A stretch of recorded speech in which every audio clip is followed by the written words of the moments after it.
Hey gang, Ronan here.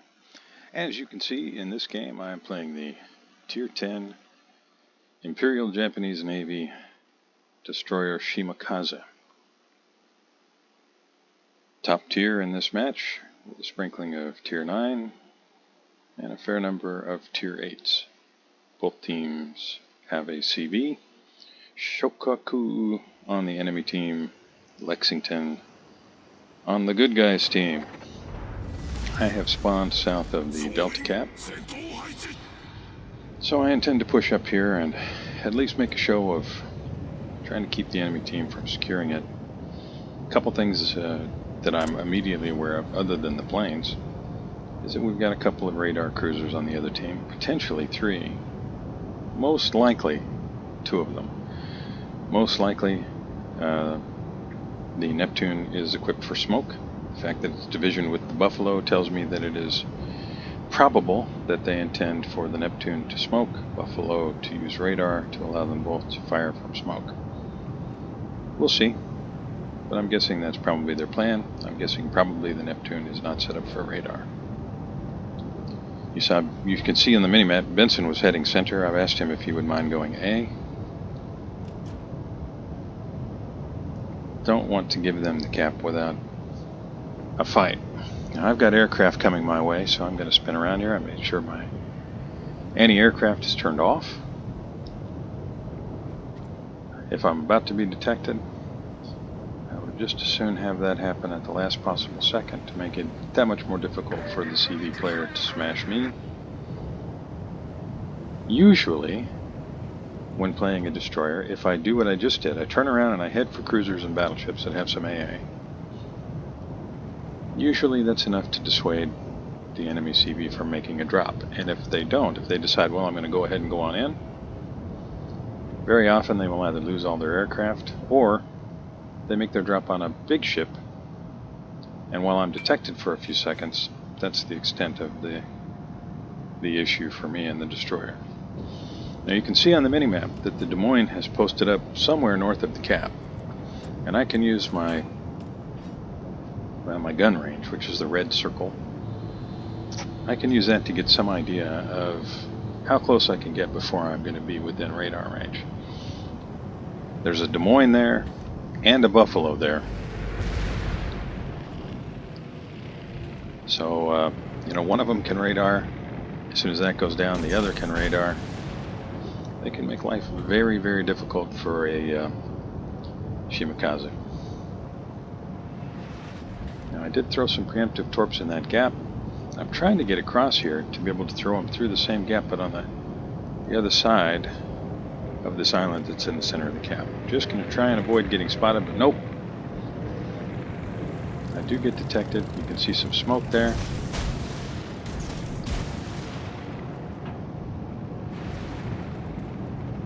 And that smoke's got to be the Kagero. The Neptune's too far away. So I'm going to get out of harm's way here. I'm expecting torpedoes to come rolling through there any second. And I'm hoping that my Baltimore is smart enough to know that there are torpedoes that are going to be coming through there. But as I watch on the minimap, our Baltimore shows full broadside to everybody on that side. And he gets smacked really hard. Now I do manage to land a couple of torpedoes. That's the first drop that I made through the gap, and as those cruisers are trying to get through there, I managed to land a couple. You can see the enemy Kagero there. He is currently spotted by air. I've got a lot of ships over here, but even if the Des Moines radars, I can push up here next to this island and probably survive. The one threat that I see here that there's not a whole lot I could do about is if Des Moines uses radar and then the CV comes after me. And then I'm just sitting there. CV can smack me. He knows right where I'm at, can see me with the radar, even if I smoke up. Enemy Neptune is just about dead. And there's the radar that I was expecting. I'm going to use the island here, hoping that our team will finish off the Neptune. And we've lost the Baltimore, of course, but their Neptune is almost dead. It's just a question of time. Their Kagero is working very hard to secure the cap, and we lose our Buffalo. So So we lost our Buffalo, we lost our Baltimore, and you can see the CV is now coming for me just like I expected, but the radar runs out. Now I just have to avoid the torpedoes that I know are coming. Let's see. Torpedoes in the gap there, and Kagero shows himself. Get out of the way of his torpedoes.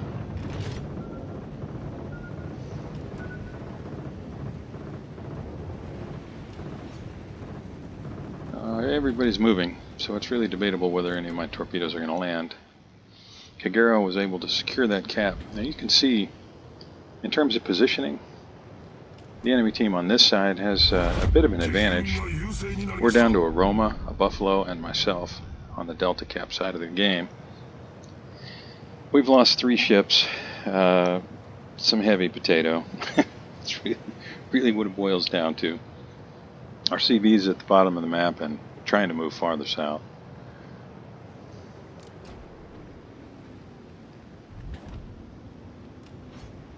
I guess we've been fortunate so far that the enemy CV has not been paying attention to the Alpha Cap, and our Benson's been able to get some work done. I'm going to see what I can do to help out with the Martel. Our Buffalo, well, his positioning is really not good. I think he should have been trying to fall back quite a while now. He's in reverse. That's not going to avail him. He's got an Amagi and a Lenin pushing right at him. He's got 3 cruisers and a destroyer out there. And he's pushing into crossfire from the cruisers. So he's going to go down here any second. Our Republique takes out the Charles Martel, thank goodness. And now it's we're down 3 ships. The bad guys are down 1 ship. I do not want to get air spotted, so I'm going to fall back here. There's the Kagero, and he spots me. Now I've got my guns in the process of spinning around, so I'll get my rear guns on him. He's trying to get guns on me. I'll throw some torps out, just in case, although I think he's probably going to continue his turn there. Another set of torps. I don't have to do anything crazy here.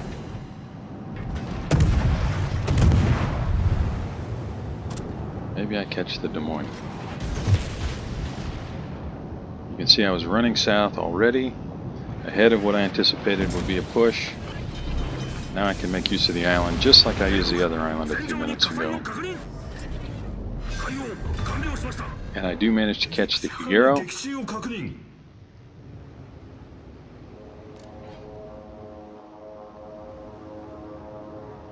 Now I just have to wait out this radar. I don't know how fast the Des Moines is going to push in this way. If he pushes in fast enough... yeah, this is a tight spot. I'm using the island here to get as much cover as I can. I reversed because I figured Kansas would overshoot if I did. Those guys are focused on the Buffalo. Now I'm going to... this is risky. I'm going to try and run through this gap and get over here to help our Buffalo. I don't expect I'm going to be able to keep him alive. His positioning was so bad that his being sunk is a foregone conclusion. But I might be able to get in position to throw torps out ahead of these guys and maybe land 1 or 2 here, while the Des Moines radar is on cooldown. And I'm hoping, as long as our Buffalo is there, well, you'll see I've changed my tack here. As long as our Buffalo was alive, there was no real reason for their Buffalo to radar. Now that he's gone, he might decide, well, just in case, I should probably light up my radar. In which case, I need to use the island that's on my starboard side right now, behind where we're looking, to get some cover. Now, I do have some support now. Got a couple battleships here that are going to be helping me out, and I'm really hoping they can finish off the cruisers. Buffalo's going to go nose in. Buffalo's actually fairly tanky, as long as he stays angled. And I'm going to keep all my torpedoes center. Hang on to these, and let's just see where everybody goes. Really hoping somebody's going to finish that Neptune. He's so low on HP. So why did I hang on to 1 set of torps? Well, if I hang on to 1 set of torps, the Lenin's going to repair, and even though he has a really fast repair, I really hoped for a second flood there. But maybe I catch him again and he floods out for a little while. I'm outside of the Buffalo's radar range by a little bit. So now I have some room to maneuver. I just have to avoid getting spotted. Now you can see we've lost 4 ships. The bad guys have only lost 2, but I'm doing everything I can to keep us in this game. I'm really at this point just trying to slow their push.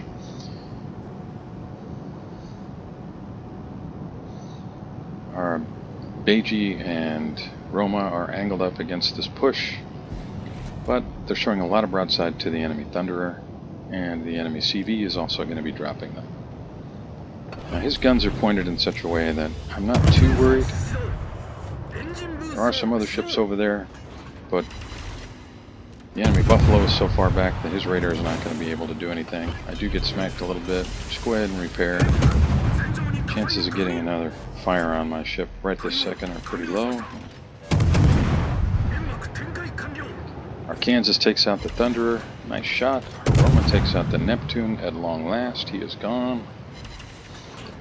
And things are not looking good for this Lenin, and he's just pushing right in.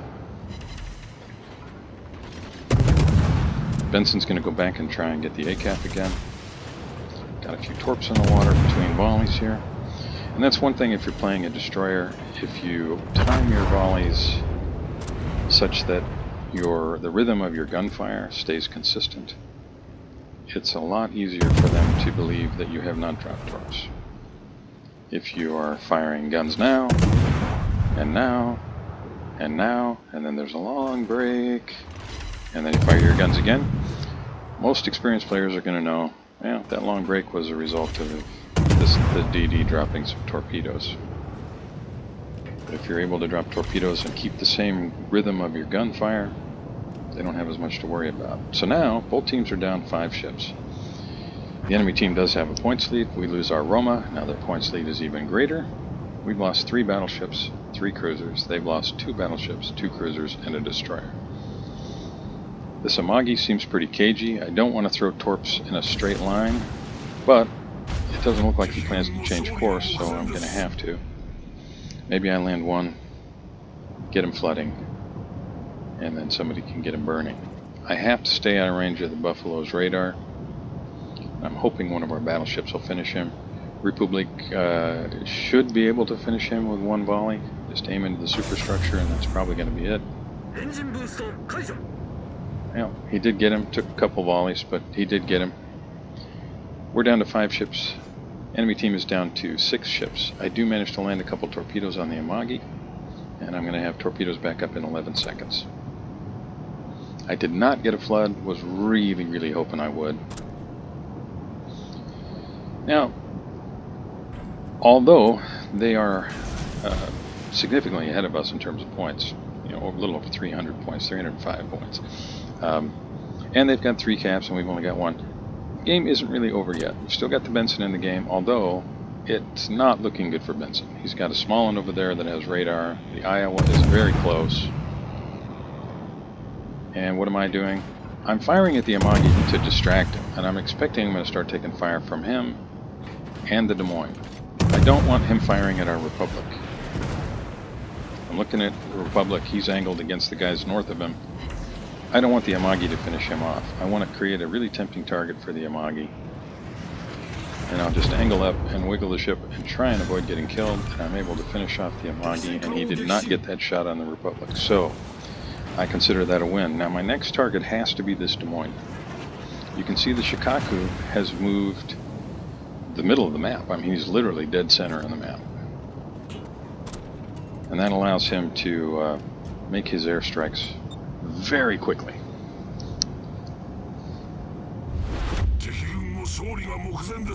So we're down to 4 ships. The enemy team is now down to 4 ships. We do lose our Benson there. I'm guessing because the Smolens radar came back up. And the Smolen has, if the commander is set up for it, it's just an amazing ship. It really is an amazing ship. It's got a 1.4 second reload. And if you catch a destroyer sitting in their smoke with that reload, there's not a whole lot they're going to be able to do. Now I'm just putting out 2 sets of torpedoes to try to create a hazard for the Des Moines. Maybe I tag him, maybe I don't. but I keep him occupied. And if I can get him to turn out here, you know, turn north to try to get all his guns on me, maybe I catch him again. So I'm going to wait and wait and wait. Let's see if any of these hit. I want him to turn north. I don't want him to turn south. There's the radar. See, he's got all his guns facing south. So I'm really hoping to get him to turn. There we go. Turn north. Turn north. Get all your guns on me, buddy. Attaboy. I'll just pencil up here, create the narrowest possible profile. And he doesn't know it yet, but he's dead. Okay, so we saved the cap. But now the CV is going to be focusing on me, I think. And you can see our CV. He's been at the bottom of the map, pretty much the entire game. He hasn't sunk anything. I've landed 10 torpedoes, created 6 floods, started a couple fires, managed to finish off 3 ships, 3 cap defenses. Finally took out the enemy radar cruiser that's been hounding me for most of the game.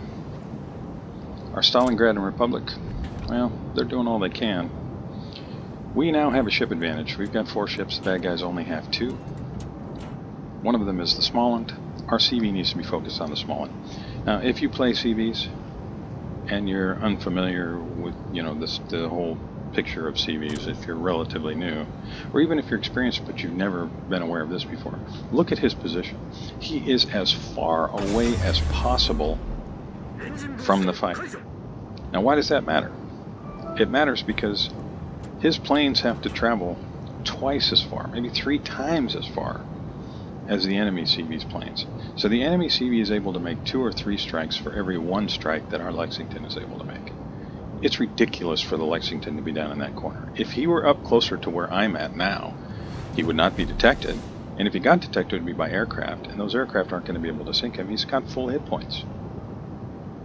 So what I need now is I need for the Lexington to spot the Smolensk. Now you can see I've got radio location here. So I know more or less where he's at. He is crossing. And I run into the Shikaku. Now I've got the Shikaku spotted. I'm hoping our Republic will be able to get guns on him, but either way, I'm going to just push right in, hoping I can distract him. Maybe he botches a drop, or you just never know. These secondaries are going to start lighting up here in a second, and our Lexington gets him. Thank goodness. What we really need now is for the Lexington to spot the Smolensk. But look at his positioning. Look how far away he is. It's going to be at least a minute, maybe longer than that, before he can get aircraft back out there. So we'll look at 2 minutes, 15 seconds. Now it looks to me like Smolensk has turned north and he's just racing north. So what I'm going to do is I'm going to throw torps out this way in case I'm wrong, in case he's heading this way. But if nothing else changes, the enemy team wins in 1:56. We need to sink the Smolensk. I don't think we can get to this other cap in time to make a difference. So we really need to sink the Smolensk. So what I'm going to do is I'm going to ping the location and direction that I know the Smolensk is, hoping that Stalingrad might catch him with radar and blap him, or that our CV might catch him with aircraft. So what did I say? It was there were 15 seconds. We're back down to 26. Almost a minute, and the CV's aircraft are only halfway there. We're going to get 1 chance for our CV player to spot the Smolensk because he is so far away. And I can't stress enough how important that is. It really made the difference in this game. Now watch where I'm pinging here.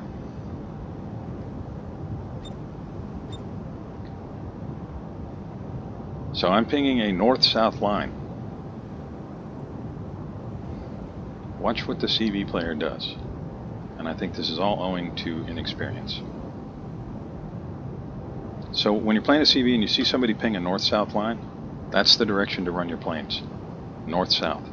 Instead, he stays on an east-west trajectory.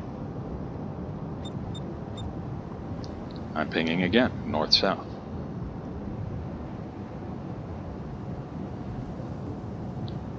He just won't do it. We're down to 21 seconds. I'm pinging north-south again. And now, it's too late. It's just too late. Thanks very much for joining me. I hope you enjoyed this, and I'll see you next time.